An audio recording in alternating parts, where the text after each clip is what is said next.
যথারীতি আজকে ক্লাসে সবাইকে স্বাগতম। তোমরা যারা জয়েন করেছো আশা করছি বাকিরাও জয়েন করবে। তো প্রতিদিনের মতো তোমাদের আজকে সাবজেক্ট হচ্ছে ব্যবসায় সংগঠন ও ব্যবস্থাপনা, যেটার কোড 277। আর সেখান থেকে আলোচনা করব হচ্ছে যৌথ মূলধনী ব্যবসায়, এবং প্রায় আমরা শেষের দিকে। যথারীতি জানো আমি রয়েছি তোমাদের সাথে নাহিদা আক্তার, প্রভাষক, ব্যবস্থাপনা বিভাগ, ঢাকা উইমেন কলেজ। তো আমরা আজকে প্রায় যৌথ মূলধনী বা কোম্পানি সংগঠনের একেবারে শেষ টপিকটাতে আছি, কোম্পানির বিলোপ সাধন পদ্ধতিতে, তাই না? কোম্পানির বিলোপ সাধন পদ্ধতি। তো কোম্পানির বিলোপ সাধন পদ্ধতি বলতে আমরা কি বুঝি? যে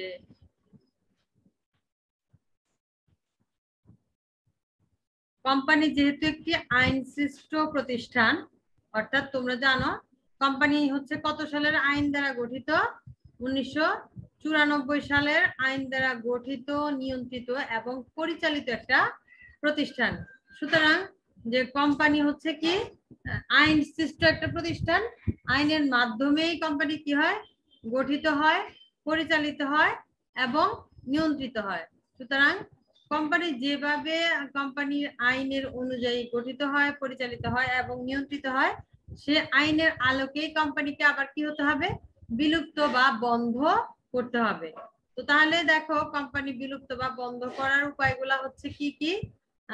যে কোম্পানি কিন্তু বিলুপ বলতে আমরা কি বুঝি? যে বিভিন্ন কারণে কোম্পানির বা যৌথ মূলধনী সংগঠনের কার্যক্রমকে যখন কি করা হবে? বন্ধ বা বিলুপ্ত করা হবে, তখনই বলা হবে কি কোম্পানির বিলোপ সাধন। হ্যাঁ, বিলোপ মানে হচ্ছে শেষ বা তোমার সম্পন্ন করে দেওয়া, শেষ করে দেওয়া, অথবা হচ্ছে কি বন্ধ করে দেওয়া।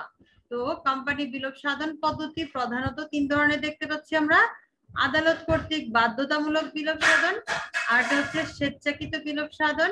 স্বেচ্ছাকৃত বিলোপ সাধনে আমরা জানি দুই ধরনের রয়েছে, কারণ কোম্পানি হচ্ছে দুই ধরনের ইয়ে দিয়ে তোমার হচ্ছে কি বলে সেটাকে, যে শেয়ার এবং মূলধন। শেয়ার এক ধরনের আর্থিক সংগতি, আর মূলধনের ঋণের মধ্যে হচ্ছে কি মূলধনের মধ্যে আরেকটা পার্ট হচ্ছে ঋণ। তাহলে ঋণ যারা নেয় তারা হচ্ছে পাওনাদার, আর শেয়ার যারা ক্রয় করে তারা হচ্ছে শেয়ার হোল্ডার। আর আমরা আরো জেনেছি যে কোম্পানিতে শেয়ার ক্রয়ের মাধ্যমে কি হয়? মালিকানা গৃহীত হয়। হ্যাঁ, কোম্পানির মালিক কারা? শেয়ার হোল্ডাররা। তো শেয়ার হোল্ডাররা কোম্পানির শেয়ার ক্রয়ের মাধ্যমে কোম্পানিতে কি হয়? মালিক হিসাবে বিবেচিত হয়। তো শেয়ার হোল্ডারদের স্বেচ্ছাকৃত বিলোপ সাধনে আমরা দেখতে পাচ্ছি দুই ধরনের বিলোপ সাধন রয়েছে। একটা হচ্ছে শেয়ার হোল্ডারদের মাধ্যমে স্বেচ্ছাকৃত বিলোপ সাধন, আর একটা হচ্ছে পাওনাদারদের স্বেচ্ছাকৃত বিলোপ সাধন। অর্থাৎ শেয়ার হোল্ডাররা যদি সাধারণ সভায় সিদ্ধান্ত গ্রহণ করে যে কোম্পানির কার্যক্রম আর চালাবে না বা চালানোর দরকার নাই, তাদের মধ্যে প্রয়োজনীয়তা নাই, তাহলে বন্ধ করে দিতে পারে। আর আরেকটা পদ্ধতি হচ্ছে পাওনাদার, অর্থাৎ যারা কোম্পানি থেকে ঋণপত্র গ্রহণ করে কোম্পানিকে ঋণ দিয়েছিল, সেই পাওনাদারগণ কি করতে পারে? কোম্পানিটাকে স্বেচ্ছায় বিলুপ্ত করার জন্য ঘোষণা দিতে পারে। আর আরেকটা হচ্ছে কি আদালতের তত্ত্বাবধানে বিলোপ সাধন, অর্থাৎ কোম্পানির যদি কখনো দেউলিয়া হয়ে যায়, অর্থাৎ একেবারে দায়গ্রস্ত বা ঋণগ্রস্ত হয়ে পড়ে, তখন কিন্তু কি হয়? যে পাওনাদাররা যখন ব্লেম করে সরকারের নিকট আদালতের মাধ্যমে, তখন আদালত নিজস্ব তত্ত্বাবধানের মাধ্যমে ওই কোম্পানিটাকে বিলোপ সাধন করে থাকে। তাহলে দেখো আমরা কোম্পানির বৈশিষ্ট্যতে পড়েছি কোম্পানি হচ্ছে কৃত্রিম ব্যক্তিসত্তা এবং চিরন্তন অস্তিত্ব সম্পন্ন প্রতিষ্ঠান, তাই না ফারজান? রাবিয়া, শুনতে পাচ্ছ তো তোমরা আমাকে? জি ম্যাম। হ্যাঁ, তাহলে দেখো, আচ্ছা তোমাদের ক্যামেরা গুলো একটু অন করো না। আজকে তো ক্যামেরা গুলো একটু অন রাখলে ভালো হতো, যেহেতু তোমরা ইয়ে আছো। দেখো তো একটু ক্যামেরা গুলো অন রাখা যায় কিনা, তোমাদেরকে দেখা গেলে ভালো লাগতো।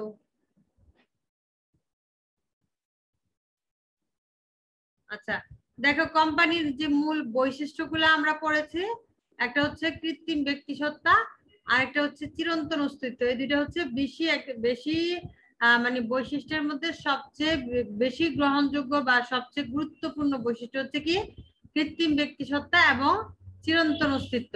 কৃত্রিম ব্যক্তিসত্তা বলতে কোম্পানি কি হবে, যে কোম্পানি একজন ব্যক্তি না হয়েও ব্যক্তির ন্যায় যখন তার কার্যক্রম পরিচালনা করে তখনই তাকে কি বলা হয়, কৃত্রিম ব্যক্তিসত্তা বলা হয়। অর্থাৎ কোম্পানির একটা নির্দিষ্ট কি থাকে, সিল থাকে। কোম্পানি নির্দিষ্ট সিল, খাতাপত্র এবং হিসাবপত্রের মাধ্যমে সে কি করে তার কাজগুলো পরিচালনা করে থাকে। অর্থাৎ একজন ব্যক্তি না হয়েও একটা সিলের কারণে বা মানুষ যেরকম যেখানে কাজ করবে সেখানে তার স্বাক্ষর প্রদান করে, কোম্পানিও যদি যেখানে কোনো লেনদেন হয়, কোনো ধরনের কার্যক্রম সংগঠিত হয়, তাহলে সে কি করবে, সেই কার্যক্রমের ওখানে কোম্পানির সিলটা সে প্রোভাইড করবে। ঠিক আছে? তো তাহলে কোম্পানিকে কি বলা যাচ্ছে, কৃত্রিম ব্যক্তি কেন বলা হচ্ছে, যে কোম্পানি যে তার প্রতিটি কার্যক্রমে যখন সিলমোহরটা ব্যবহার করে তখন কোম্পানি কি করতে পারে, একজন ব্যক্তির ন্যায় তার আচরণকে প্রদর্শন করতে পারে। তাহলে দেখো কৃত্রিম ব্যক্তি অর্থাৎ ব্যক্তির ন্যায় সে কাজ করছে। আর আরেকটা হল বললাম কি চিরন্তন অস্তিত্ব। চিরন্তন অস্তিত্বের সংজ্ঞাটা কি ছিল, যে যে সংগঠনের অস্তিত্ব সহজে নষ্ট হয় না, হ্যাঁ, এমন অস্তিত্বকে বলা হয় কি চিরন্তন অস্তিত্ব। তো চিরন্তন অস্তিত্ব মানে কি, যেহেতু প্রতিষ্ঠানটা 1994 সালের কোম্পানি আইন দ্বারা গঠিত হয়েছে, পরিচালিত হচ্ছে, নিয়ন্ত্রিত হচ্ছে এবং আরো কি হচ্ছে তোমার বিলোপের ক্ষেত্রেও এটা কি থাকবে, আইন অনুযায়ী বিলুপ্ত হবে। হ্যাঁ, 1994 সালের কোম্পানি আইন অনুযায়ী বিলুপ্ত যদি না করা হয় তাহলে এটা কি হবে, চলমান কোম্পানি হিসেবে থাকবে। অর্থাৎ এর কার্যক্রম কিন্তু চলছে এমনটাই ধরে নিবে, কারণ এর কার্যক্রম কখনোই কি আইনগত সঙ্গতি ছাড়া বন্ধ হবে না।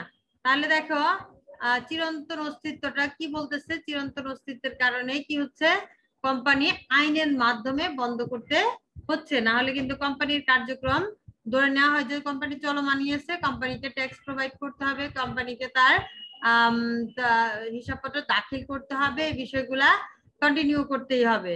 হ্যাঁ, আর একটা কোম্পানি যদি তার কার্যক্রম চলছে না মনে করে কোম্পানিটাকে 1994 সালে আইনের আওতায় এই তিনটা ধরনের মধ্যে যে ধরনের করুক, স্বেচ্ছাকৃত বিলোপ সাধন হতে পারে, তারপরেও তাকে কি করতে হবে, বন্ধ করে দিতে হবে, তখনই সেটা হবে কোম্পানির বিলোপ সাধন। তাহলে আমরা এবার একে একে চলে যাই বিলোপ সাধন পদ্ধতিগুলোর মধ্যে। যে মোস্ট ইম্পর্টেন্ট যেটা প্রথমটা, আদালত কর্তৃক বাধ্যতামূলক বিলোপ সাধন। আদালত কর্তৃক বাধ্যতামূলক বিলোপ সাধনটা কি, যে আদালত যদি হচ্ছে কি করা হয়, অর্থাৎ এটার ইংরেজি প্রতিশব্দ কি, compulsory winding up by court. কোর্টের মাধ্যমে যদি কি হয়, উইন্ডিং আপ মানে হচ্ছে তোমার বিলোপ সাধন, হ্যাঁ, উইন্ডিং আপের বাংলা, আর বিলোপ সাধন মানে হচ্ছে কার্যক্রম বন্ধ করে দেওয়া। তাহলে আদালত কর্তৃক বাধ্যতামূলক বিলোপ সাধন বা compulsory wind up by court, এক্ষেত্রে কি হয়, শেয়ার মালিক, পাওনাদার বা কোম্পানির নিবন্ধক আবেদনের প্রেক্ষিতে অন্য কোনো যুক্তিসঙ্গত কারণে আদালত কোম্পানির বিলোপ সাধনের নির্দেশ দিলে এটাকে বলা হয় কি আদালত কর্তৃক বাধ্যতামূলক বিলোপ সাধন। অর্থাৎ কোন শেয়ার হোল্ডার যদি মনে করে যে তার স্বার্থ ক্ষুণ্ণ হয়েছে এবং একজনের কথায় নয়, সেটা হচ্ছে কি হবে, তোমার মেজরিটির মতামতের মাধ্যমে কি হবে, মূল্যায়িত হবে যে কি হচ্ছে এখানে সকলের স্বার্থ ক্ষুণ্ণ হচ্ছে। কেন, পরিচালক পর্ষদ অথবা হচ্ছে তোমার ব্যবস্থাপনা প্রতিনিধি, এদের কারণে কোম্পানিটাকে আসলে কি করতে পারছে না, লাভবান করা যাচ্ছে না, এরকম যদি ব্লেম দেওয়া যায় বা ব্লেম আসে, অথবা পাওনাদারদের ঋণের যে সুদের টাকা পাচ্ছে না বা ঋণের অর্থ ফেরত পাচ্ছে না, এরকম আলামত যদি পরস্পর বা পর পর সৃষ্টি হতে থাকে, তখন কি হতে থাকে, পাওনাদার, শেয়ার হোল্ডার, আদালত, এরা এর আদালতের কাছে গিয়ে কি করবে, এরা এদের অবজেকশন বা অভিযোগের কথা জানালে তখন কি হবে, আদালত কোর্ট বা আদালত হচ্ছে কি করে, কম্পালসারি উইন্ড আপ বা বাধ্যতামূলক বিলোপ সাধনের জন্য নির্দেশ দিয়ে থাকে। হ্যাঁ, আর এটা 1994 সালের কোম্পানি আইনের 441 ধারা অনুযায়ী আরো কতগুলো কারণ থাকতে পারে। তোমার হলো কত ধারা বললাম, 1994 সালের কোম্পানি আইনের 241 ধারা অনুযায়ী আরো কতগুলো কারণ থাকতে পারে। যেমন 1 নাম্বারটা বিশেষ সিদ্ধান্ত গ্রহণ, যদি কোনো কোম্পানির শেয়ার হোল্ডার সবাই আদালতের মাধ্যমে কোম্পানি বিলোপ সাধনের জন্য সিদ্ধান্ত গ্রহণ করে, তাহলে কি হবে? এটা হবে 241 ধারার মধ্যে পড়বে। বিধিবদ্ধ সভা অনুষ্ঠানে ব্যর্থতা, অর্থাৎ তোমরা জানো যে কোম্পানি প্রথমত যে কি করে, কোম্পানি গঠনের একটা নির্দিষ্ট সময়ের মধ্যে তাদেরকে কি করতে হয়, একটা সভা ডাকতে হয়, আর প্রতি বছর একটি সাধারণ সভা তাদেরকে আয়োজন করতে হয়। হ্যাঁ, তো বিধিবদ্ধ সভার মধ্যে এগুলাই পড়ে যে কোম্পানি যদি তার বিশেষ বিশেষ যে সভাগুলা, বিশেষ সাধারণ সভা, তারপরে জরুরি সাধারণ সভা, এবং হলো তোমার কোম্পানি হিসাব নিকাশ যদি ওই সাধারণ সভায় দাখিল করতে না পারে, এইসব কারণগুলোর কারণে যদি মানে এগুলা যদি না করে, তাহলে তখন সেটাকে বলা হবে কি, বিধিবদ্ধ সভা অনুষ্ঠানে ব্যর্থ। তো বিধিবদ্ধ সভা অনুষ্ঠানে ব্যর্থ হলে স্বাভাবিকভাবে কি হয়, শেয়ার হোল্ডাররা তাদের হিসাব নিকাশ বুঝে না, যেহেতু মালিকরা যদি পাওনা দেনা না পায়, তাহলে মালিকরা বিরক্ত হবে এবং মালিকরা চাইবে যে কোম্পানি বন্ধ করে দিয়ে তাদের টাকা তারা ফেরত নিয়ে যাক, তাই না? তাহলে বিধিবদ্ধ সভা অনুষ্ঠানে ব্যর্থ যদি কোনো কোম্পানি নির্ধারিত সময়ের মধ্যে বিধিবদ্ধ সভা অনুষ্ঠান ও নিবন্ধকের নিকট বিধিবদ্ধ বিবরণী জমা দিতে ব্যর্থ হয়। অর্থাৎ আমরা তোমাদেরকে একটা গুরুত্বপূর্ণ দলিল পড়িয়েছিলাম, যে কোম্পানির গুরুত্বপূর্ণ একটা দলিলের মধ্যে যে পাবলিক লিমিটেড কোম্পানির সর্বশেষ যে দলিলটা ছিল সেটা হচ্ছে কি, বিবরণ পত্র। অর্থাৎ তোমার কোম্পানির শেয়ার হোল্ডার অথবা ঋণদাতাদেরকে বা ঋণপত্র হোল্ডারদেরকে বা হচ্ছে সাধারণ জনগণকে শেয়ার ও ঋণপত্র বিক্রয়ের উদ্দেশ্যে আহ্বান জানিয়ে যে প্রচারপত্র ছাড়া হয় সেটা হচ্ছে বিবরণ পত্র। আর বিবরণ পত্রের ন্যায় অনুরূপ একটি পত্র যদি আলাদাভাবে নিবন্ধকের জন্য তৈরি করা হয় সেটা হচ্ছে কি, বিবরণ পত্রের বিকল্প বিবৃতি। ঠিক আছে, বিবরণ পত্রের বিকল্প বিবৃতি অথবা হচ্ছে তোমার নির্দিষ্ট সময়ের মধ্যে সভা অনুষ্ঠানে ব্যর্থ হলে কি হবে, কোম্পানির কার্যক্রম বহির্ভূত হয়ে যাবে। অর্থাৎ কোম্পানি কার্যারম্ভের অনুমতি পত্র যদি তখন পেয়েও থাকে, পরবর্তীতে সে বিধিবদ্ধ সভা না করার কারণে তার কি হবে, আদালত কর্তৃক বাধ্যতামূলক বিলুপ্ত হয়ে যাবে। তারপর এটা হচ্ছে কাজ শুরুতে ব্যর্থতা, নিবন্ধিত হওয়ার পর যদি কোনো কোম্পানি 1 বছরের মধ্যে কাজ শুরু করতে না পারে। তারপরে হচ্ছে সদস্য সংখ্যার হ্রাস, অর্থাৎ প্রাইভেট লিমিটেড কোম্পানিতে আমরা জানি সদস্য সংখ্যা কতজন, সর্বনিম্ন 2 জন আর সর্বোচ্চ 50 জন। আর পাবলিক লিমিটেড কোম্পানিতে সর্বনিম্ন 7 জন, সর্বোচ্চ তোমার স্মারকলিপিতে বর্ণিত শেয়ার সংখ্যা দ্বারা ক্রয়কৃত শেয়ারের সদস্য অনুযায়ী কি থাকবে, সদস্য সংখ্যা বরাদ্দ থাকবে। তাহলে তোমার কমপক্ষে 3 জন এবং কমপক্ষে 7 জন যদি কোনো কোম্পানিতে না থাকে, তাহলে সেটা প্রাইভেট অথবা পাবলিক লিমিটেড কোম্পানি নামে কি থাকবে না, কন্টিনিউ করতে পারবে না, আদালতে বাধ্যতামূলক এদেরকে বিলুপ্ত করতে বলবে। তারপরে ঋণ পরিশোধে অক্ষম, হ্যাঁ ওইটা তো বললাম 241 ধারা অনুযায়ী এই 4টা ছিল। আর 242 ধারা অনুযায়ী হচ্ছে ঋণ পরিশোধে অক্ষমতার ক্ষেত্রে কি বলা হচ্ছে, যে কোম্পানি আইনের 1994 সালের কোম্পানি আইনের 242 ধারার বিধান অনুযায়ী 5000 বা এর চেয়ে বেশি পরিমাণ কোন ঋণ বিজ্ঞপ্তি দেওয়ার পরও পরিশোধে অক্ষম হয় বা আদালত এরূপ মনে করে যে পরিশোধে সে অক্ষম, তখন তাকে কি করবে, আদালতের মাধ্যমে বাধ্যতামূলক বিলোপ সাধন করবে। দেখো আমরা কিন্তু প্রায় 5টা ধরন পড়লাম বা 5টা কারণ পড়লাম, কি কি কারণে 241 ধারা অনুযায়ী 1994 সালের কোম্পানি আইনের 241 ধারা অনুযায়ী কোম্পানিগুলা বিলুপ্ত হতে পারে। যেমন প্রথমটা বলেছি কি, বিশেষ সিদ্ধান্ত গ্রহণ, 2 নাম্বারটা বলেছি বিধিবদ্ধ সভা অনুষ্ঠানে ব্যর্থতা, 3 নাম্বারটা বলেছি কাজ শুরুতে ব্যর্থতা, 4 নাম্বারটা বললাম কি সদস্য সংখ্যার হ্রাস, আর 5 নাম্বারটা 241 ধারায় না, এই পর্যন্ত 4টা 241 ধারার মধ্যে ছিল 242 ধারা অনুযায়ী হচ্ছে কি ঋণ পরিশোধে অক্ষম যদি হয় কোম্পানি, তাহলে কোম্পানির কার্যক্রম কি হবে, বিলুপ্ত হবে। হ্যাঁ, তারপরে হচ্ছে অন্যান্য যুক্তিসঙ্গত কারণে, সেগুলো বলছি যুক্তিসঙ্গত কারণগুলো কি কি হতে পারে, যদি অন্য কোনো কারণে আদালত কোম্পানি বিলোপ সাধন যুক্তিযুক্ত গণ্য করে, সাধারণত নিম্নোক্ত যে কোনো কারণে এই ক্ষেত্রে যুক্তিযুক্ত গণ্য হতে পারে। যেমন কোম্পানির পরিচালনায় অচল অবস্থার সৃষ্টি হলে, বিবাদ বা দ্বন্দ্বের কারণে কোম্পানি পরিচালনায় যদি অচল অবস্থার সৃষ্টি হয়ে যায়, হ্যাঁ, দেন এরপরে কি যে তোমার কোম্পানির সামগ্রিক উদ্দেশ্য প্রতারণামূলক গণ্য হলে, যদি কোনো কারণে প্রতারণা করছে মনে হয় ঊর্ধ্বতন কর্তৃপক্ষ, তাহলে কি হতে পারে, কোম্পানি বিলোপ সাধনের জন্য তোমার আদালত নির্দেশ দিতে পারে। হ্যাঁ, তারপরে হচ্ছে কি তোমার কোম্পানি গঠনের মূল উদ্দেশ্য অর্জন অসম্ভব বলে গণ্য হলে, কোম্পানি গঠনের মূল উদ্দেশ্য অসম্ভব বলে গণ্য হলে, তারপরটা হচ্ছে তোমার কি কোম্পানি অনবরত লোকসান করলে এবং লাভের সম্ভাবনা না থাকলে, অর্থাৎ একটা কোম্পানি গঠিত হওয়ার পরে 5 বছর পর্যন্ত এই কোম্পানিটা কেবল লসই করছে, তাহলে কি হবে, ওই কোম্পানিটা তো আসলে কোনো কি না রাখার কোনো মানে হয় না।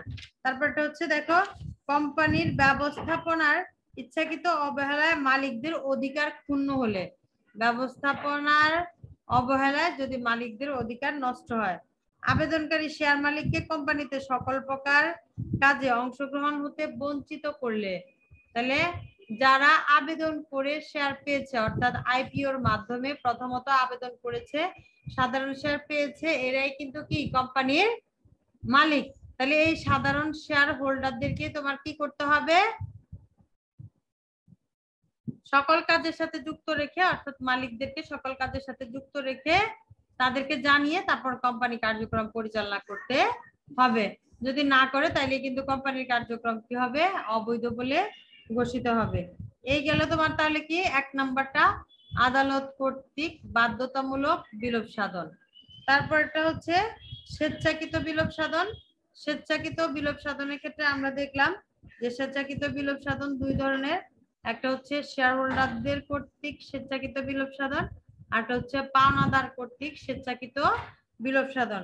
তাহলে দেখো সদস্যগণ স্বেচ্ছাকৃত বিলোপ সাধন কেমন, এটা 1994 সালের কোম্পানি আইনের 286 ধারা অনুযায়ী, এটার আবার 2টা ধরন রয়েছে, তবু বলি, পরিচালক মণ্ডলী কর্তৃক আর্থিক সঙ্গতির ঘোষণাদান সাপেক্ষে ঋণ পরিশোধে সক্ষম কোন কোম্পানি স্বেচ্ছায় নিজ দায়িত্বে কোম্পানির বিলোপের বিশেষ সিদ্ধান্ত গ্রহণ করলে তাকে সদস্যদের স্বেচ্ছাকৃত বিলোপ সাধন বলে।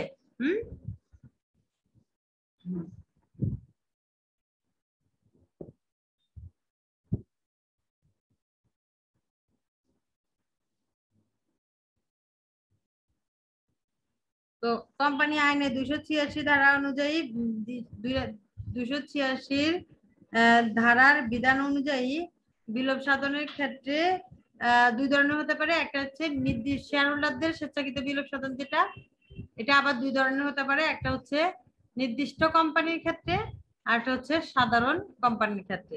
তো নির্দিষ্ট কোম্পানির ক্ষেত্রে কোনটা, সংঘবিধি দ্বারা কোম্পানির সময়কাল নির্দিষ্ট হয়ে থাকলে এবং তা উত্তীর্ণ হলে, অর্থাৎ একটা নির্দিষ্ট সময়ের যদি জন্য বা নির্দিষ্ট উদ্দেশ্য সাধনের জন্য যদি কোম্পানিটা গঠিত হয়, তাহলে নির্দিষ্ট সময় বা উদ্দেশ্য যদি অর্জিত হয় তাহলে কোম্পানিটি মূলত বিলুপ্ত হবে। তাহলে এখানে বলা হচ্ছে সদস্যগণ কর্তৃক স্বেচ্ছায় বিলোপ সাধন, অর্থাৎ কোম্পানিতে যে সদস্য সংখ্যা আছে, প্রাইভেট লিমিটেডের ক্ষেত্রে 2 জন, পাবলিক লিমিটেডের ক্ষেত্রে সর্বনিম্ন 7 জন। এই 7 জন ব্যক্তি যদি কোনো একটা নির্দিষ্ট উদ্দেশ্য অথবা কোনো একটা নির্দিষ্ট মেয়াদ বা সময়ে ব্যবসায়িক কার্যক্রম পরিচালনা করে, তখন সেটাকে বলা হয় কি নির্দিষ্ট কোম্পানির মাধ্যমে কি কোম্পানি গঠিত এবং সেই ক্ষেত্রে বিলোপ সাধন। তো নির্দিষ্ট কোম্পানির ক্ষেত্রে হলে নির্দিষ্ট সময় অথবা নির্দিষ্ট কোনো ঘটনা থাকলে সেটি যদি অর্জিত হয় তারপরে কোম্পানিটি কি হবে, বিলুপ্ত হবে। তো উক্ত ঘটনা সংঘটিত হলে সাধারণ সভায় বিশেষ সিদ্ধান্ত গ্রহণ করে এইরূপ বিলোপ সাধন করা যায়।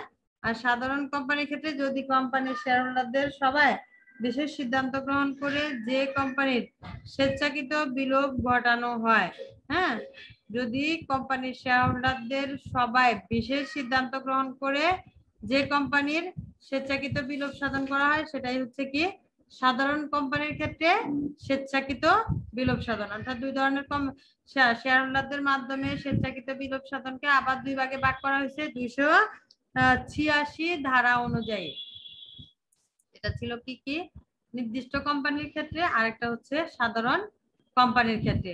তো নির্দিষ্ট কোম্পানির ক্ষেত্রে কি ছিল জানছো তোমরা, আর সাধারণ কোম্পানির ক্ষেত্রে হচ্ছে কোম্পানির শেয়ার হোল্ডাররা যদি সবার মাধ্যমে বিশেষ সিদ্ধান্ত গ্রহণ করে তখন সেটাকে বলা হবে কি পাওনাদার তোমার সাধারণ কোম্পানির সদস্যদের স্বেচ্ছাকৃত বিলোপ সাধন।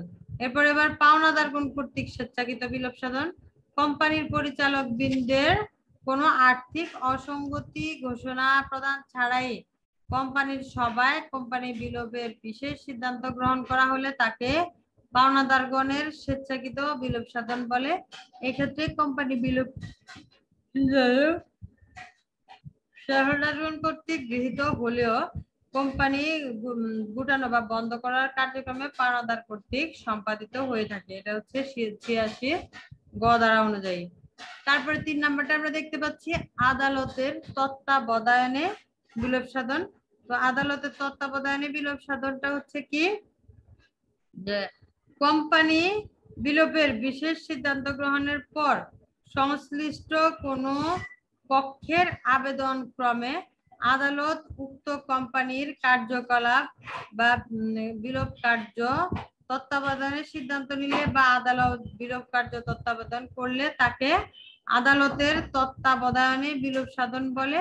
আর 316 ধারা অনুযায়ী আদালতের তত্ত্বাবধানের বিলোপ সাধনের কথা উল্লেখ রয়েছে কোথায় 1994 সালের কোম্পানি আইনের 316 ধারায় আদালতের তত্ত্বাবধানে বিলোপ সাধনের কথা বলা হয়েছে। হ্যাঁ, তো এখানে নিম্নোক্ত আরো কতগুলো কারণে বিলোপ ঘটতে পারে, যেমন প্রতারণার উদ্দেশ্য যদি থাকে তখন কি হতে পারে বিলুপ্ত হতে পারে, যথাযথ নিয়ম অনুসরণেও বিলুপ্ত হতে পারে, অর্থাৎ একটা কোম্পানির কার্যক্রম নাই তাহলে আমরা এখন এটাকে বন্ধ করে দিতে পারি, অনিয়ম ও পক্ষপাতিত্বের কারণেও বিলুপ্ত হতে পারে, অন্য কোনো যুক্তিসঙ্গত কারণেও বিলুপ্ত হতে পারে। তাহলে দেখো আদালতের তত্ত্বাবধানে বিলুপ্তির যে কারণগুলা 4টি কারণ রয়েছে।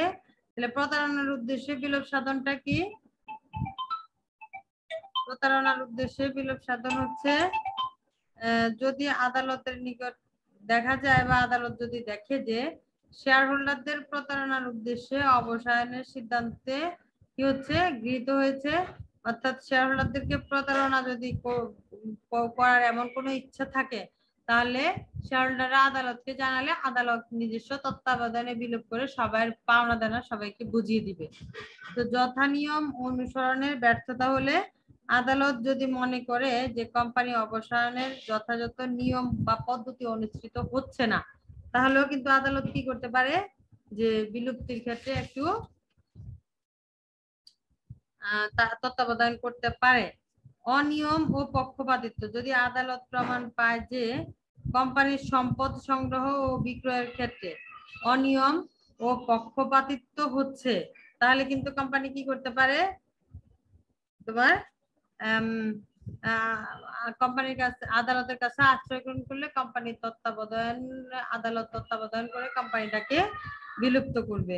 তো অন্য কোনো যুক্তিসঙ্গত কারণে অন্য কোনো কারণে আদালতের কাছে যদি মনে হয় যে কোম্পানি আইনগতভাবে কোন রকমের অবৈধ ছিল বা কোম্পানির ব্যবস্থাপনা পরিচালনায় কোন ধরনের সমস্যা ছিল, কোম্পানির কাছে যদি কোনো রকম সন্দেহ আসে তাহলে এই যুক্তিসঙ্গত কারণগুলোর কারণেও কোম্পানি কি করতে পারে আদালত এসে তত্ত্বাবধানের মাধ্যমে বিলুপ্ত করাতে পারে। হ্যাঁ, তো 1994 সালের কোম্পানি আইনের 319 ধারার বিধান অনুযায়ী এরূপ বিলোপের আবেদন আদালত কর্তৃক গ্রাহ্য হলে আদালত এক বা একাধিক লিকুইডিটর নিয়োগ করবে। হ্যাঁ, তারল্য ব্যক্তি নিয়োগ করবে। উক্ত ব্যক্তি বা ব্যক্তিবর্গ বিলোপ কার্য তত্ত্বাবধান করবেন। উল্লেখ্য কোম্পানির সকল ধরনের বিলোপের ক্ষেত্রে আদালত কার্য তত্ত্বাবধানের জন্য লিকুইডিটর বা তত্ত্বাবধায়ক নিয়োগ করতে হয়। আদালত কর্তৃক সাধারণত কোন সরকারি কর্মকর্তাকে এই ধরনের ব্যক্তি হিসাবে নিয়োগ দেওয়া হয়। হ্যাঁ, তাহলে আমরা পেলাম যে মোটামুটি এই 3 ধরনের বিলোপ সাধন পদ্ধতি। প্রথমটা হচ্ছে কি আদালত কর্তৃক বাধ্যতামূলক বিলোপ সাধন, দ্বিতীয়টা বললাম স্বেচ্ছাকৃত বিলোপ সাধন। স্বেচ্ছাকৃত বিলোপ সাধনের মধ্যে আবার 2 ধরনের, একটা হচ্ছে শেয়ার হোল্ডারদের স্বেচ্ছাকৃত বিলোপ সাধন আরটি হচ্ছে কি পাওনাদারদের স্বেচ্ছাকৃত বিলোপ সাধন। আর এরপরটা হচ্ছে আদালতের তত্ত্বাবধানে বিলোপ সাধন। আদালত কর্তৃক বিলোপ সাধন যেটা, সেটাকে আমরা বললাম যে 1994 সালের কোম্পানি আইনের 241 ধারায় ওইটার কিছু আরো কি কারণ বা ঘটনা দেওয়া হয়েছে। সেটা কি বিশেষ সিদ্ধান্ত গ্রহণে অথবা হচ্ছে তোমার বিধিবদ্ধ সভা অনুষ্ঠানে ব্যর্থতার কারণে, কাজের শুরুতে ব্যর্থতার কারণে, আর হচ্ছে সদস্য সংখ্যা হ্রাসের কারণে। আর আরেকটা বললাম 242 ধারা অনুযায়ী কি যে তোমার ঋণ পরিশোধে যদি কোম্পানি অক্ষম হয়, তাও কোম্পানি কি 242 ধারা অনুযায়ী আদালতের কর্তৃক বাধ্যতামূলক বিলুপ্ত হবে। হ্যাঁ, আর আরেকটা বললাম অন্যান্য যুক্তিসঙ্গত কারণ। যুক্তিসঙ্গত কারণগুলোর মধ্যে আমরা বললাম কোম্পানি পরিচালনা অচল অবস্থার সৃষ্টি হলে, কোম্পানির সামগ্রিক উদ্দেশ্য প্রতারণামূলক মনে হলে, কোম্পানি গঠনের মূল উদ্দেশ্য অর্জন অসম্ভব হলে, কোম্পানি অনবরত লোকসান করতে থাকলে, তারপরে ব্যবস্থাপনা ইচ্ছাকৃতভাবে অবহেলায় কোম্পানির শেয়ার মালিকদের অধিকার ক্ষুণ্ণ বা তোমার যদি নষ্ট হয়, তাহলে তারপরে আবেদনকারী শেয়ার মালিককে কোম্পানিতে সকল প্রকার অংশ হতে বঞ্চিত বা সকল প্রকার কাজ হতে যদি কোনো প্রকার কাজ থেকে বঞ্চিত করা হয়, সে ব্লেম করলে আদালতে সে বাধ্যতামূলক বিলুপ্ত করবে। আর আরেকটা জানলাম স্বেচ্ছাকৃত বিলুপ সাধন, সেটা বললাম যে কি তোমার শেয়ার হোল্ডারদের মাধ্যমে একটা বিলুপ্ত, আর একটা হচ্ছে পাওনাদারদের। তো শেয়ার হোল্ডারদের মাধ্যমে যে বিলুপ্তটা, সেটা 286 ধারা অনুযায়ী দুই ধরনের কোম্পানির ক্ষেত্রে হতে পারে। একটা হচ্ছে বিশেষ কোম্পানি, আর আরেকটা হচ্ছে কি সাধারণ কোম্পানি। হ্যাঁ, আর পরেরটা তো ছিল তোমার পাওনাদারদের কর্তৃক স্বেচ্ছায় বিলোপ সাধন। আর লাস্ট এটা ছিল আদালতের তত্ত্বাবধানে বিলোপ সাধন। সেখানে কি হচ্ছিল যে 1994 সালের কোম্পানি আইনের 316 ধারা অনুযায়ী আমরা বলেছি যে যে কোনো কারণে কোম্পানি, যেসব কারণগুলোর কারণে কোম্পানি আদালতের মাধ্যমে বিলুপ্ত হয়, সেগুলো হচ্ছে কি কি প্রতারণার উদ্দেশ্য যদি থাকে বিলুপ্তির ক্ষেত্রে, তাহলে কোম্পানির ক্ষেত্রে আদালত এসে তত্ত্বাবধান করবে।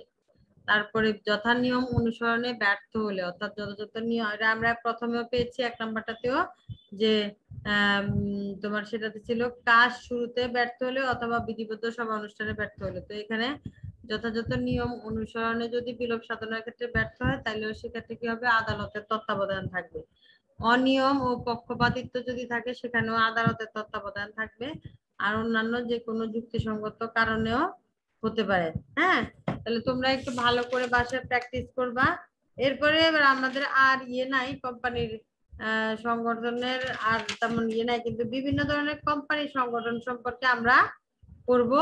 হ্যাঁ, এটা বিভিন্ন ধরনের কোম্পানি সংগঠন সম্পর্কে ডাটা তৈরি করা আছে, সেটার উপরে আমরা নেক্সট ক্লাসগুলো নিব। কিন্তু তো শেষ হয়ে গেল তোমাদের যৌথ মূলধনী কোম্পানির মেইন যে কোশ্চেন গুলো, যে যৌথ মূলধনী কোম্পানি বা কোম্পানি সংগঠন কি, তারপরে যৌথ মূলধনী কোম্পানির বৈশিষ্ট্য, বেশি গুরুত্বপূর্ণ হচ্ছে যৌথ মূলধনী কোম্পানির বৈশিষ্ট্যটা, তারপর হলো গুরুত্বপূর্ণ হলো প্রকারভেদটা, এরপরে হচ্ছে গঠনতন্ত্রতা, এরপরে হচ্ছে মূল দলিলগুলা, যাবতীয় যতগুলা দলিল বলছি, স্মারকলিপি, পরিমেল নিয়মাবলী, বিবরণ পত্র, হ্যাঁ, কার্যালয়ের অনুমতি পত্র, এগুলা কিন্তু ভালো করে জানা থাকতে হবে, তাহলে তোমার জন্য ভালো হবে। আর আর কিছু কোশ্চেন আছে, যেমন কোম্পানির প্রকারভেদ, এটা পড়া যেতে পারে। তারপর কোম্পানির সুবিধা অসুবিধা একটু দেখে রাখলে ভালো, তবে এগুলা বেশিরভাগই বৈশিষ্ট্য থেকে তুমি লিখতে পারবা। তারপর আরেকটা কোশ্চেন হলো তোমার কোম্পানির প্রাইভেট লিমিটেড কোম্পানি এবং পাবলিক লিমিটেড কোম্পানির মধ্যে পার্থক্য। হ্যাঁ, আর এর আগে পড়েছি কোম্পানির মূলধন। মূলধনের মধ্যে তোমার পড়লাম দীর্ঘমেয়াদী মূলধন, স্বল্পমেয়াদী মূলধন, আর বিস্তারিত পড়েছি শেয়ার মূলধনের প্রকারভেদ এবং ঋণপত্রের প্রকারভেদ। হ্যাঁ, এগুলা পড়া হয়েছে। আর মূল কাগজপত্র যেগুলো, এগুলো একটু তোমরা ভালো করে পড়বা। আর আর হলো আজকে পড়ালাম কি কোম্পানির বিলোপ সাধন বা বন্ধকরণ পদ্ধতিগুলা। তাহলে কোম্পানি বিলোপ সাধন পদ্ধতি প্রধানত তিনটি, কি কি? আদালত কর্তৃক বাধ্যতামূলক বিলোপ সাধন, স্বেচ্ছাকৃত বিলোপ সাধন, শেয়ার হোল্ডারদের স্বেচ্ছাকৃত বিলোপ সাধন, একটা হচ্ছে নির্দিষ্ট সময়ের জন্য, আর একটা হচ্ছে সাধারণ কোম্পানির জন্য। আর পাওনাদার কর্তৃক স্বেচ্ছাকৃত বিলোপ সাধন, লাস্ট এটা হচ্ছে আদালতের তত্ত্বাবধানে বিলোপ সাধন। এই যে গেল কোম্পানির মেইন যে কাজগুলা, সেগুলা গেল। হ্যাঁ, মেইন যে কোশ্চেন গুলা সেগুলা যাচ্ছে। যে এগুলা না 1-2-3 দিয়ে লিখে রাখছিলাম, আদালত কর্তৃক বাধ্যতামূলক কখন বিলুপ্ত হয়। বিশেষ সিদ্ধান্ত গ্রহণের মাধ্যমে, বিধিবদ্ধ সভা অনুষ্ঠানে ব্যর্থতার কারণে, কাজ শুরুতে ব্যর্থতার কারণে, কিন্তু সদস্য সংখ্যার হ্রাসের কারণে। এটা কত সালে আইন দ্বারা বললাম? প্রথম চারটা 1994 সালের কোম্পানি আইনের 442 ধারা 242 ধারা অনুযায়ী। আর ঋণ পরিশোধ অক্ষমতা হলো 243 ধারা অনুযায়ী। অন্য কোনো যুক্তিসঙ্গত কারণে হতে পারে। স্বেচ্ছাকৃত বিলোপ সাধন দেখো, সদস্যগণের স্বেচ্ছাকৃত বিলোপ সাধন অর্থাৎ কোম্পানির সদস্য বা শেয়ার হোল্ডারদের কারণে। তো নির্দিষ্ট কোম্পানির ক্ষেত্রে, একটা হচ্ছে সাধারণ কোম্পানির ক্ষেত্রে, আর লাস্টটা হচ্ছে কি পাওনাদার কর্তৃক স্বেচ্ছাকৃত বিলোপ সাধন।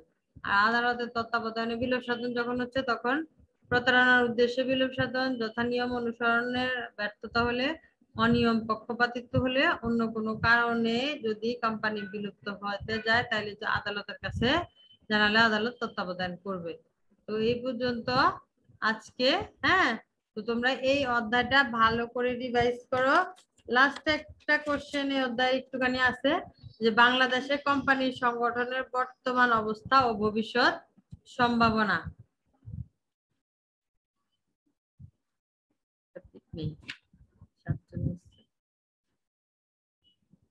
ফাহিমা এখন জয়েন করলা কেন? এতক্ষণে কেন ফাহিমা?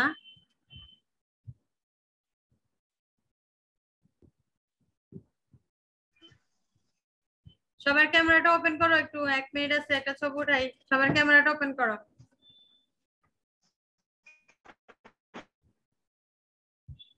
তাড়াতাড়ি করো, 1 মিনিট আছে, একটা ছবি উঠাই।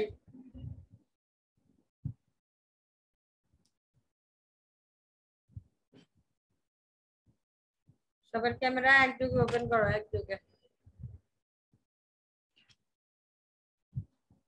ক্যামেরা ওপেন করো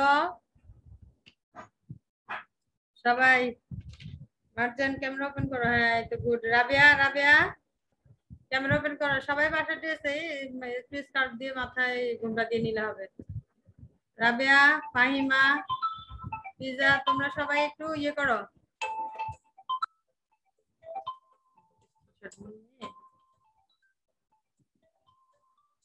টাইম শেষ হয়ে গেছে, আর 1 মিনিট আছে।